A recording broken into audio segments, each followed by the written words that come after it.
Hello दोस्तों, अस्सलाम वालेकुम। आज मैं आपको क्रिटिकल एनालिसिस के बारे में बताऊंगा कि क्रिटिकल एनालिसिस या एनालिसिस होता क्या है। सीएसएस के क्वेश्चन पेपर में आप पास्ट पेपर देखें, तकरीबन हर सवाल के साथ एनालिसिस या क्रिटिकल एनालिसिस का वर्ड यूज़ हुआ होता है।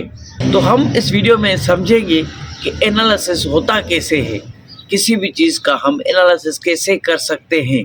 सीएसएस के रिटन पेपर में सबसे इम्पोर्टेंट स्किल एनालिसिस होता है और ज़्यादातर स्टूडेंट्स इसी में ही मार्क्स को लूज़ कर देते हैं। एनालिसिस का मतलब लिखना या बताना नहीं है। किसी भी टॉपिक को आप बताएं, एक्सप्लेन करें, ऐसा इसका मतलब नहीं है।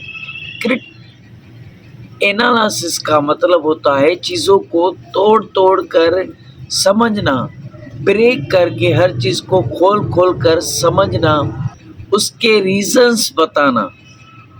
कोई भी टॉपिक है, नीचे आप आगे आगे मैं आपको समझाता हूँ, लिख कर भी बताता हूँ, करके भी बताता हूँ। जो भी आपको टॉपिक दिया जाता है उसके रीजंस बताना, उसके अफेक्ट्स बताना, उसकी सॉल्यूशन बताना, इसी को ही एनालिसिस कहते हैं। एनालिसिस होता क्या है और कैसे इसको किया जाता है। सबसे पहले व्हाट के टॉपिक क्या है। जो भी आपको टॉपिक मिलेगा, व्हाट का मतलब होता है डेफिनेशन लिखना। उसके बाद आपको लिखना है व्हाई, रीज़न बताना है, रीजंस बताने हैं। इस टॉपिक के पीछे आगे इधर उधर हर एंगल से उसको तोड़ तोड़ कर बताना है कि क्या चीज़ या क्या रीज़न है इसके, ये इशू क्यों बना, और अगर ये इशू बना तो इस क्यों बना, तो इसके लिए वाई, और इसके असरात अभी क्या हुए, पास्ट में क्या हुए और फ्यूचर में क्या होंगे। ये सब कुछ आप जब पढ़ते हैं तो एनालिसिस करने के लिए तो ये सारी चीज़ें आपको नोट्स में लिखनी होती है। आप पाकिस्तान हिस्ट्री के किसी भी टॉपिक का एनालिसिस करते हैं तो आपको ये पहले से ही लिख कर रखना होगा। व्हाट डेफिनेशन उसकी लिखनी होती है, व्हाट में के टॉपिक क्या है। उसके बाद वाई, इसके रीजंस क्या हैं जो हम टॉपिक पढ़ते हैं, उनके कौन कौन से रीज़न से ब्रेक करके बताऊं। और उसके बाद इसका असर क्या होगा पास्ट में, प्रेजेंट में, फ्यूचर में। इसी तरीके से मैं आपको बताना चाहता हूं कि एनालिसिस की मतलब मीनिंग ये है वर्ड की, क्यों एग्जाम में पूछा जाता है। वैसे तो इंटर क्लास का स्टूडेंट भी, 10th क्लास का स्टूडेंट भी सीएसएस के पेपर को सॉल्व कर सकता है, लेकिन जब ये वर्ड यूज़ हो जाते हैं क्वेश्चन में लास्ट में साथ में, analysis, critical analysis, explain, define, describe, तो फिर ये क्वेश्चन कॉम्प्लेक्स हो जाता है, थोड़ा ट्रिकी हो जाता है। तो उसके लिए बहुत सारी मेहनत चाहिए होती है। समझ गए? आगे चलते हैं। एनालिसिस इन 4 चीज़ों से मिलकर एनालिसिस होता है।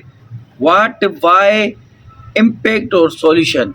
ये चारों मिलकर किसी भी टॉपिक का एनालिसिस करते हैं हम, ये चारों मिलकर एक एनालिसिस को जन्म देती है। अभी दोस्तों देखो, यहाँ पर लिखा है एग्जाम्पल।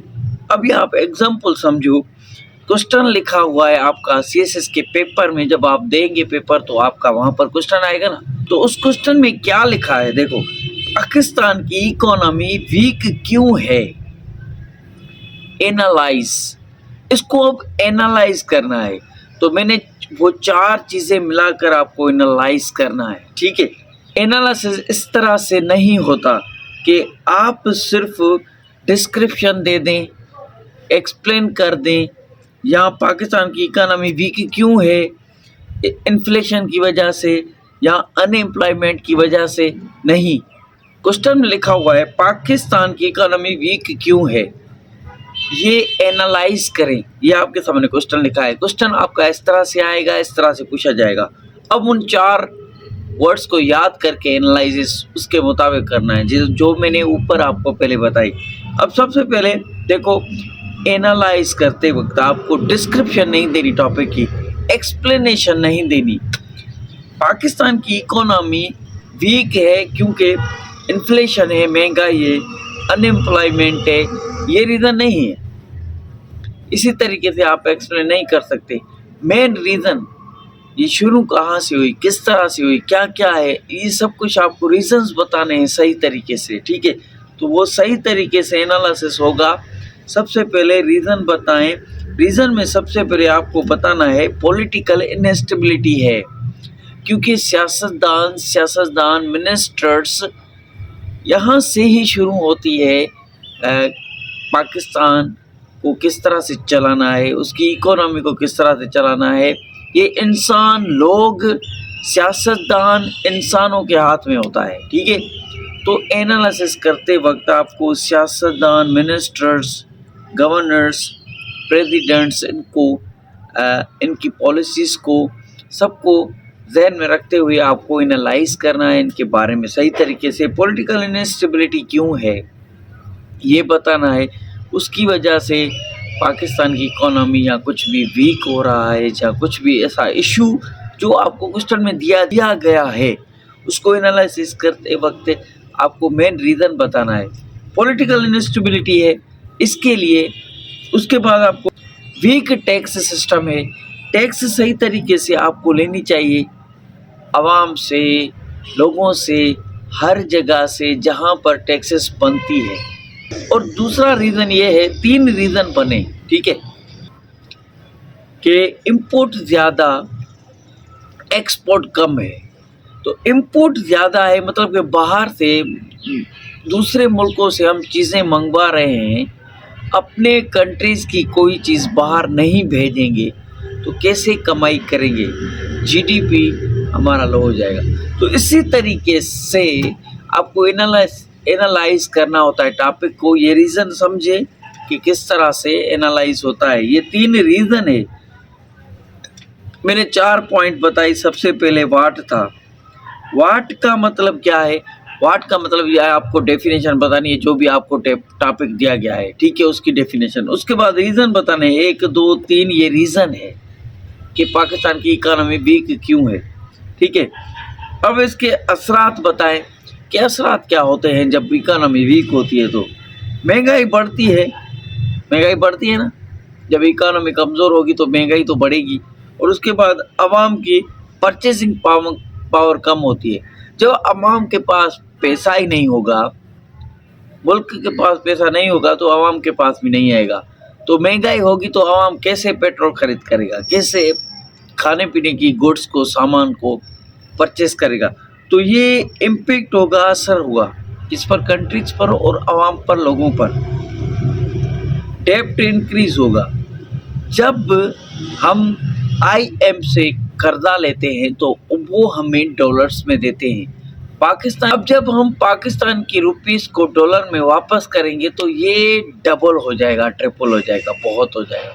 ये आप काउंट कर सकते हैं डॉलर और पाकिस्तानी रुपीस में। अगर हम उनसे डॉलर लेंगे और रुपीस में वापस करेंगे, वो भी कर्ज, तो कितना बढ़ता जाएगा। आगे चलते हैं। 3rd नंबर पर आपको एनालिसिस में लिखना होता है क्रिटिकल पॉइंट्स। अपनी थिंकिंग क्या होती है पता है?